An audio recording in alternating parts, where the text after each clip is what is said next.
so, and someone who's been advocating for women in the sport of cycling and trying to get more women into the sport of cycling, it must be and feel so amazing to have been part of the team, the pioneering brand that really pulled this whole thing together with the Tour de France Femme. How do you feel? Yeah. I mean, honestly, it was absolutely surreal and thrilling and exhilarating and exhausting and incredibly special. It's weird. Like, I've never been involved in something where you feel a whole sport changing. Like, you feel like this massive shift, and you're sharing it with so many women that have worked for this on various levels and in the industry and on teams and ex-pros and stuff. And you're just looking at each other and you're kind of nodding and winking, and it's like, we're never going back. Yeah. I mean, do you feel it? Like, I mean, obviously there are women who, the Tour de France Femme was, maybe I should let you tell me a little bit about the history of the Tour de France and then the Tour de France Femme. And so kind of how we got to where we are now and sort of a little bit behind the scenes of what's happening. Yeah. So there was a Tour de France Feminine, I believe it was called, in the 50s that lasted a few years. There was one in 84 that was more significant that lasted 5 years. It did not stick around, did not get quite the, the broadcast, the attention, everything it needed to be sustainable. And also, road cycling for women, it was just coming into its own. 84 was the first year there was a road race in the Olympics. I mean, it's been happening for men for, the whole century. And, so this moment, and then of course there was La Course as well, which, Catherine Bertine and Emma Pooley and Chrissy Wellington and Voss and a bunch of people got together to put that event on, which was organized by ASO, but it was a one-stage event, and it wasn't able, and I think it grew to maybe 2 or 3 stages at most, but then back to one stage for like 8 years. And now, this I think actually felt like it's gonna be here to stay. And that this was the actual, like, it was the pomp and circumstance. It was the iconic event that it needed to be and deserved to be, that the women deserved, the right time to do it, even though it does feel so late. But maybe this is also the time where we can showcase the best of women's cycling, because there has been a couple of years of increased investment in the sport to allow it to allow the fans to build and the names to be known and the teams to even have the budgets to do this, the riders to be paid to do this. Right. I mean, so much goes into it behind the scenes that, as somebody who maybe is just watching the Tour de France on television or watching the US Open or watching NFL, like there's a lot that goes into that from the day one of like recruiting athletes, of athletes even existing, to like eyeballs on the screen and people watching it. I mean, that there's so much that goes into it. And I remember when we spoke like a while back and we were just talking about women in cycling and, you being at Zwift and having seen so many women on the platform during the pandemic. So was it like shortly after that you thought, you and your team at Zwift started thinking about bringing this race to fruition, or how did it happen? Yeah, it was through the pandemic, but it was because we partnered with ASO to do a virtual Tour de France in 2020, an exhibition event that was like a 6-day event. It was awesome. Yeah. And we invited World Tour pros to do it. And because we're doing it on Zwift, we do everything with complete parity on Zwift. So we did equal broadcast, equal distance, equal opportunity for men and women. And that event was a huge success. It was broadcast in like 130 countries. It drew over 16 million views over the 6 days. and the views were equally spread out among the men's and women's racing. We even switched up the broadcast each day as well, where one day the men would start first and the next day the women would start first. And audiences were captivated. The women's racing was actually even better than the men's, because I think they truly embraced this opportunity. They saw an opportunity to be seen, to to perform, to entertain, and they had fun with it. And they put their hearts into it, they put their legs into it, and it was thrilling racing. And I think that was the proof ASO needed to start that conversation with us, and to really entertain a proper Tour de France Femmes stage race. It was just, I think it was like about time, but they needed a partner to come and just push them over the edge and make it happen and to commit to it, which we did for 4 years. And we were going to do it with them, and we were going to help in every way we can. We were going to bring our audience, our community, our energy, and most importantly, our investment. Yes, most importantly. And I think that's how brands can really get involved too, is like investing in sport and putting their money where the women are, because that's what it takes. And and the women certainly proved it in this race. I mean, I was watching from New York, and first of all, the broadcast was amazing on Peacock. I watched it on Peacock, and one of the things I love, which was so different than watching the men's races, was just getting a history of the areas and the regions that they went through, and the artists that lived there, and like the culture. First and foremost, the Tour de France is what it is because it's like a cultural institution. It brings the beauty of France, the storytelling, the history of the sport. So for this edition of the women's race, it was so thrilling for audiences to be pulled into that Tour de France storytelling, and just it's beautiful to watch. I mean, it's just fun to watch. I think I could have anybody doesn't know anything about cycling flip it on and be awesome. enraptured. Yes. And so for the women that I spoke to, and I just could see and walking around the team buses, talking to team directors, talking to riders I know, talking to ex-pros, it was so overwhelmingly awesome. It was emotional. It was powerful. It was thrilling. The racing was so good. It was intense because it was 8 stages. So everything was on the line. And so from start to finish, I mean, that's one thing I've heard from a lot of the audience is that, wow, like, that was jam-packed. That was like, you didn't want to miss a moment. And that's, I think, the best way to launch this race is to show audiences, to show new fans, to show old fans, just how compelling of sports entertainment this is, just how epic the performances are, and then of course against this backdrop of absolutely spectacular French countryside. It's such a great event. There's a reason it's the most watched sporting event in the world, the Tour de France, period. Yes.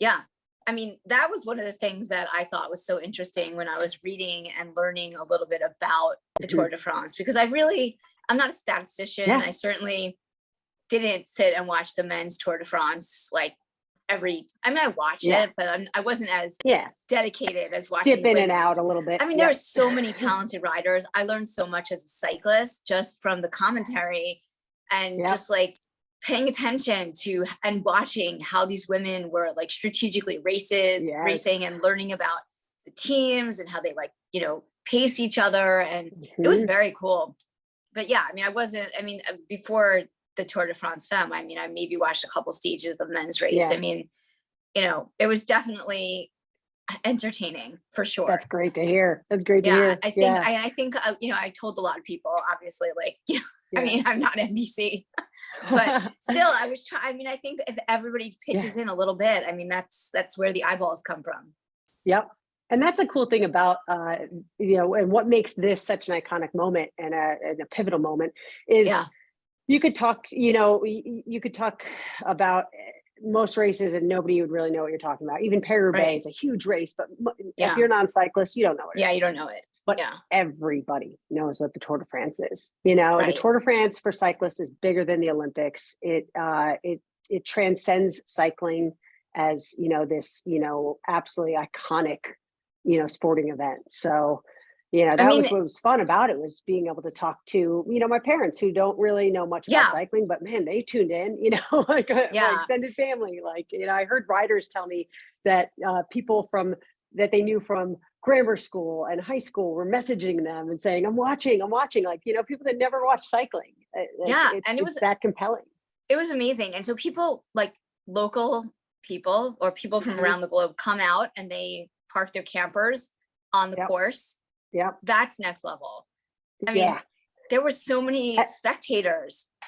Yes. And that was awesome because I'll be honest, we were not sure if the French people and just the, any internationals Yeah, traveling would come out in the droves that they come out to the men's race. It's a real thing to have, maybe 500,000 people lining the course every yeah. day for the men. And I was just blown away by the sidelines, by the start villages, the finish villages, Yeah. The pivotal moments in the race on the climbs and stuff. There would just be giant packs of people, and by the finish lines, it was like 10 deep on either side. It was, for the last like 2K, it was so awesome, I so mean, awesome. yeah. I mean, and sometimes you just like, you have to just like in cycling, you just have to take that Mhm. risk. You can't Yep. think about it for too long. So I feel like with what you did with Zwift and ASO and just like going all in with 8 Mhm. stages and just like putting yourself out there. And I know that you guys are on board for at least another few years with this At least event, 3 and more it's going to years. grow. Yes. So how do you envision the growth of the race from like the teams and the cyclists to the partners and all that? Yeah, well, we want to grow the race in a sustainable way. Right. Women's cycling is still developing. There's 14 World Tour teams that are really well funded. Pretty well Mhm. funded. But Yeah. could always be better funded. And then there's there was another 10 UCI teams in the Tour de France, so 24 teams Right. total.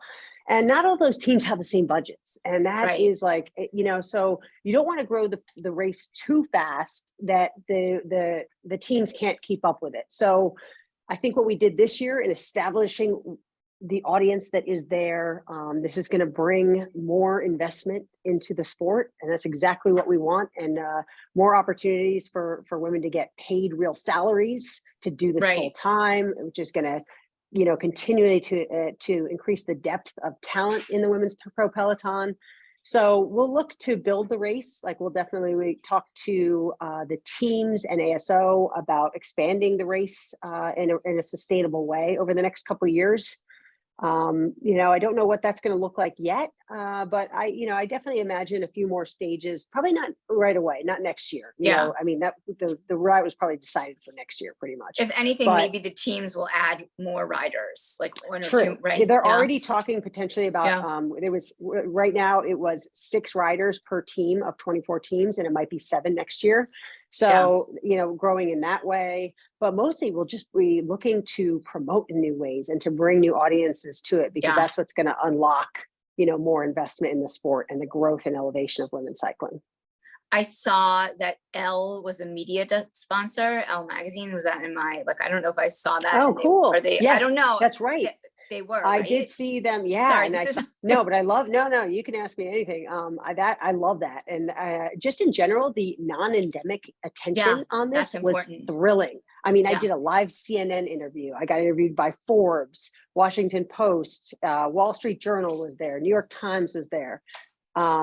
It was so exciting to see this transcend the typical cycling media, even endurance Yeah. sports media. It was, because this is this is This a is sports story. major. This is a Yeah. cultural moment. Yeah. I So mean, and it comes at that was such a good very time, exciting. right? When I mean, all women were when like, when Jill Biden tweeted about it, yeah, Billie Jean King tweeted about it, and that's when I lost it. That's when I yeah, was like, oh my God, this is like, it feels like this moment, but yeah. she just cemented the It's deal. surreal.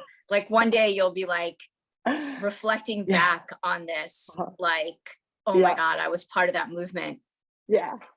I love it. I got my niece and nephew. They're very little, they're like, I don't know, 7 and 9.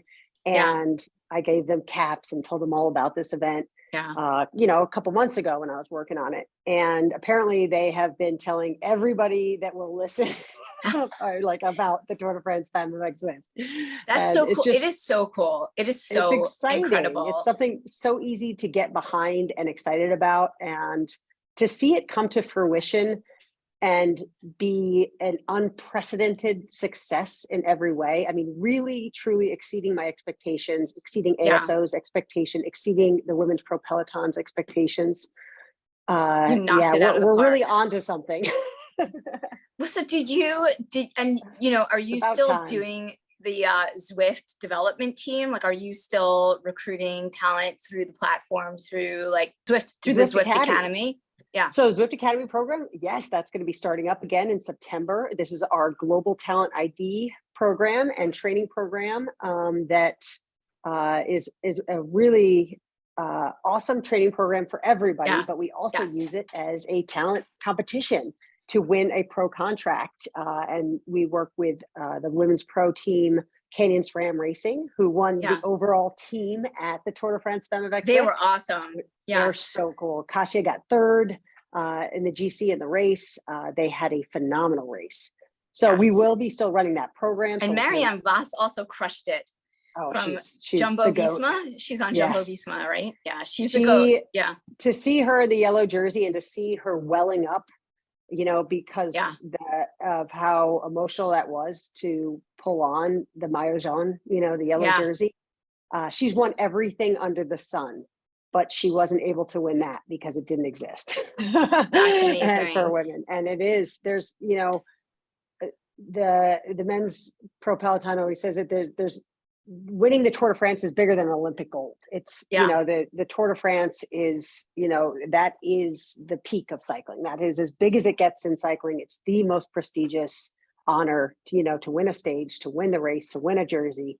So to see her be overcome with emotion after literally winning, over 250 races, I believe, or something to that effect.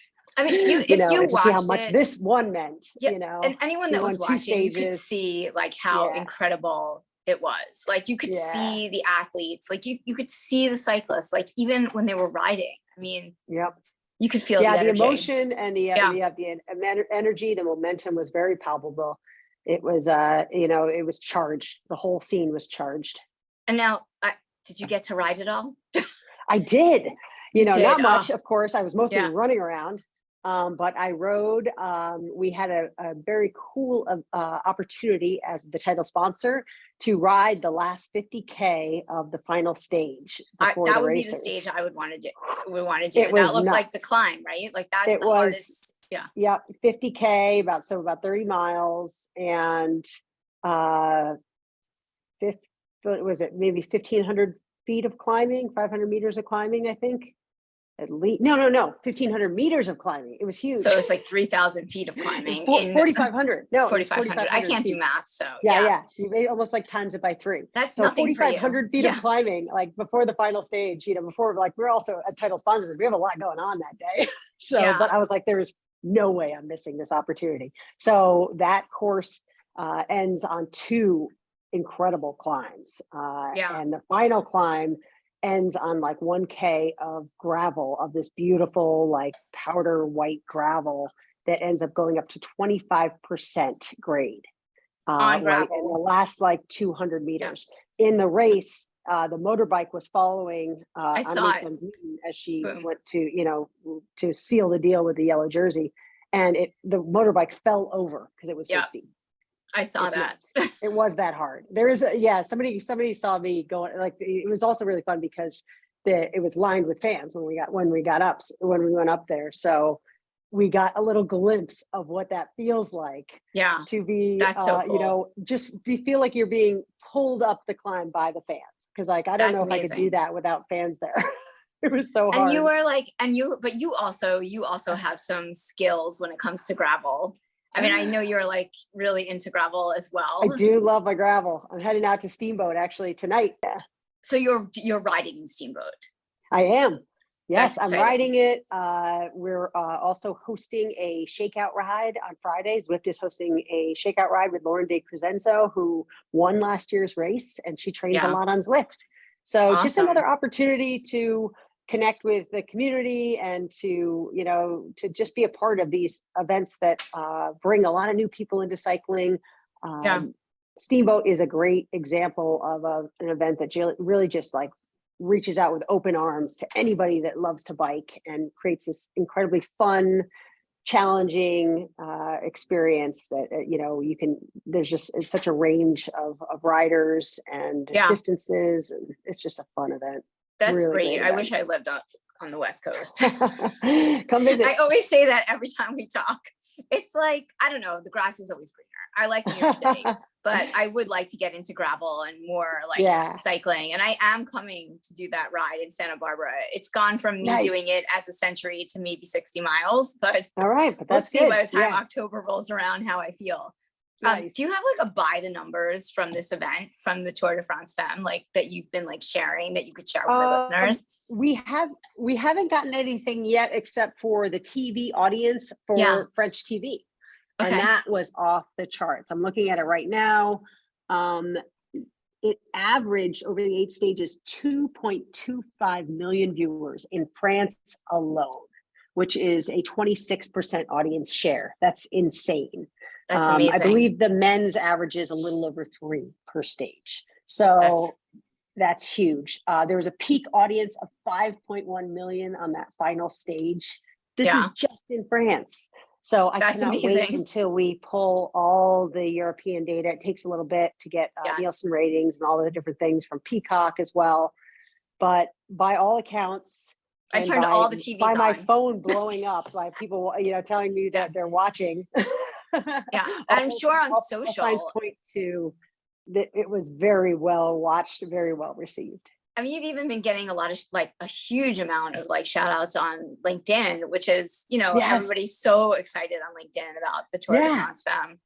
Yeah. I mean, I think there's a recognition that this is one of those moments in sport. I mean, look at what the 1999 soccer team, women's team that won the US won the World Cup, the US team that won the World Cup. Look what that did for soccer participation and for women in the US. That's what we want to do with this event. You have to see it to dream it, to be it.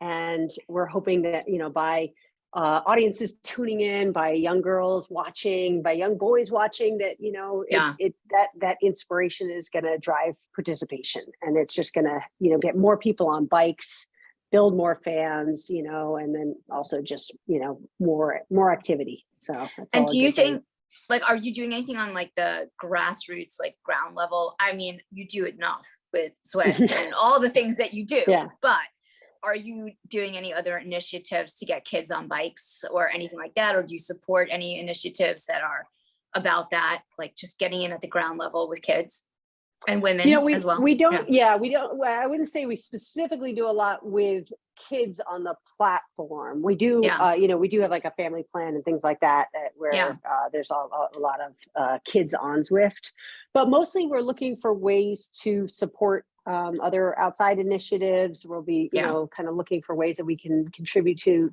developmental programs. We work with a wonderful team 2024, who is a great development team in the US, run by Nicola Cranmer for, over 12 years, I think. She's been running that team. And they do a great job of getting women into racing and really identifying talent at an early age and helping build that pathway because it's hard to go from kind of being interested, being competitive, to like being able to race and get to races and get the training. So, but beyond that, we're just going to keep finding ways to build community and to, support different groups and programs and clubs that are creating, support structures to bring women into riding and into racing. Awesome. Well, this is great. Yeah. I'm so glad we got to catch up. I'm so excited, for all of this and the growth of the Tour de France Femme. And I definitely want to come next year. I think you should be there. I definitely am going to get one of those campers. Yes. Yeah, I I mean, it's need a to great way like to see level up my France. cycling. I got to get on Zwift. I'm serious though. I've got to get on Zwift. I'm like, this is the only place I can ride my bike right now. I think it's like, well, for temp, like I'm in a 2-day timeout. That's Yeah. Yeah, um and you'll be right back at it. And, yeah, I'm gonna and go out as on you're a healing up too, Zwift is a yeah, great place just because, you can limit all the factors that, and it's just a super safe place to ride. yeah.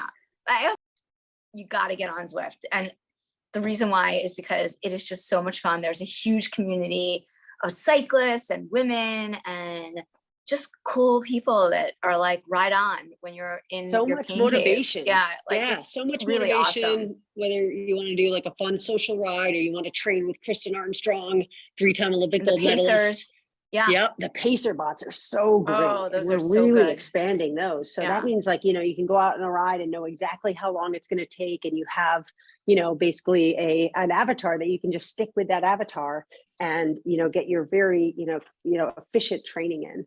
It's a lot And of now fun. in So your much pain cave. motivation. Yeah, like Yeah, it's so much really awesome. motivation, whether you want to do like a fun social ride or you want to train with Kristen Armstrong, 3-time Olympic And the gold medalist. pacers, yeah. Yep, the pacer bots are so great, Oh, and those we're are so really good. expanding those. So that Yeah. means like, you can go out on a ride and know exactly how long it's going to take, and you have, basically an avatar that you can just stick with that avatar and, get your very, efficient training in.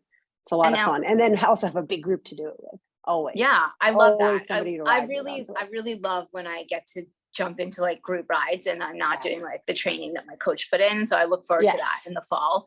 But one question, which forgive me if I missed an email, but are you bringing the Tour de France Femme courses onto, is it already up there? Like, did I miss it?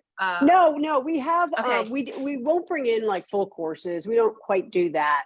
But what we do have is a beautiful French world that we built Yes. for the 2020 Tour de France Virtual. And we've decked out that world with Tour de France Femme avec Zwift branding and fun, like, a giant Scotty the Squirrel blimp and all these beautiful elements that sort of bring our support of the race into the world of Zwift. And we do have a Champs-Élysées, we have a Paris map as well, that it really feels like you're riding the final stage of the men's, which was the first stage of the women's this year. Right. You're going around the Arc de Triomphe and seeing all the iconic Paris elements. So we have, worlds in Zwift that really do feel like you're riding the French countryside and seeing the sunflowers and the hot air balloons. And it's a really magical experience. So I saw, is there a new French course in there? I saw something that I didn't see before. I mean, I do Roule Ma Poule often. Oh, I love Roule Ma Poule. Yes, it's so good.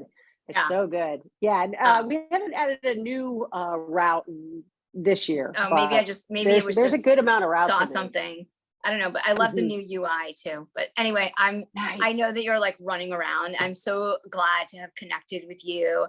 And people can people still watch the Tour de France? I know it was live.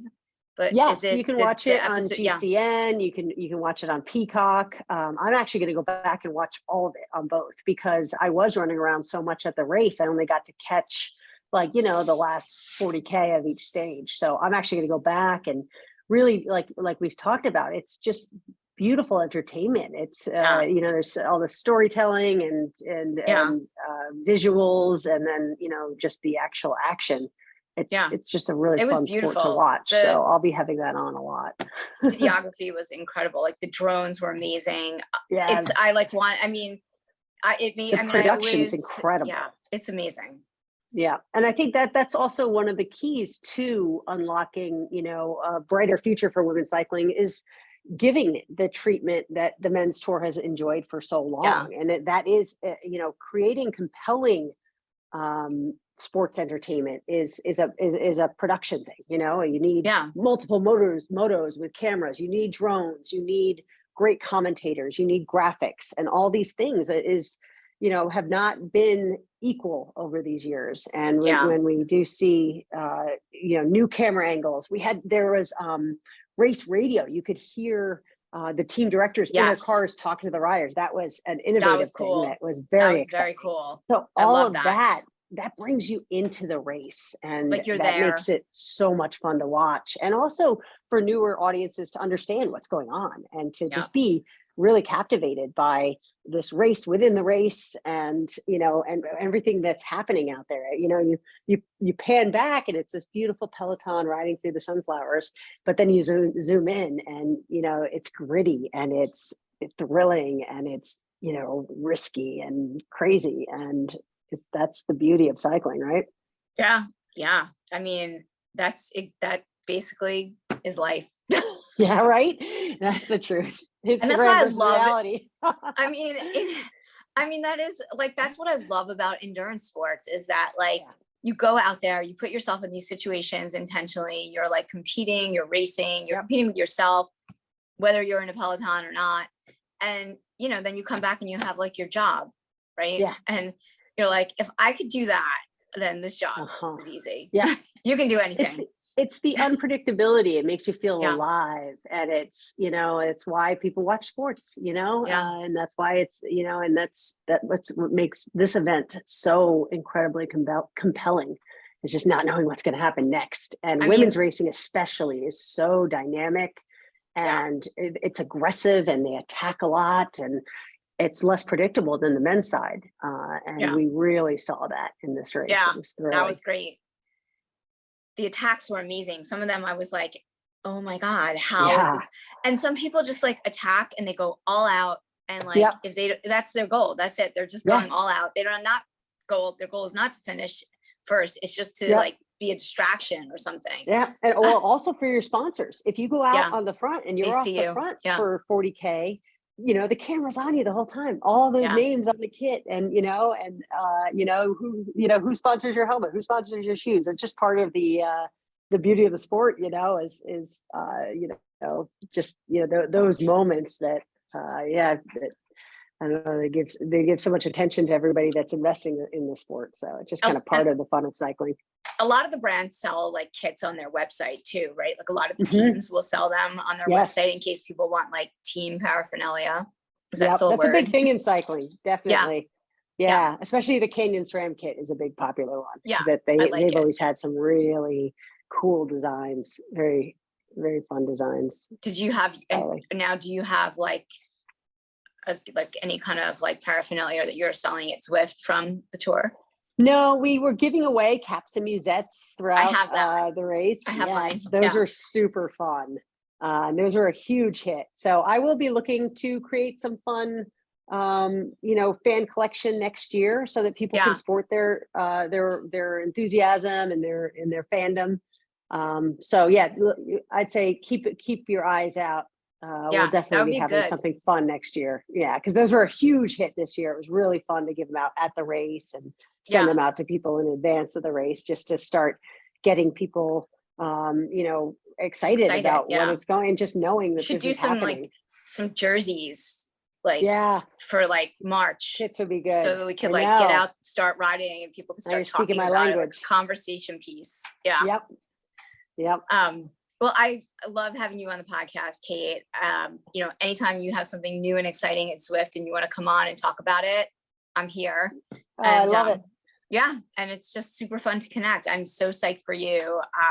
I'm a little fangirl at the moment. I've been fangirling the whole time though, but with good reason, because honestly, this is a movement I could get behind. Yes. I feel your support. I feel your enthusiasm, and you're getting more people to know what's going on here and why it's so special. And that's a huge part of it. And that was the other really exciting thing about this event, is that it's not like, Zwift is out here promoting this event. It's like all the sponsors involved, all the riders. It was like this collective. And that's what really drove the attention and the enthusiasm, is just, women work together, and we are all just so excited about this huge moment in women's cycling. And it was so much fun to be there with other partners and commentators and journalists that had been waiting so long for this moment, and we were all there able to share it and celebrate together. Right, cool.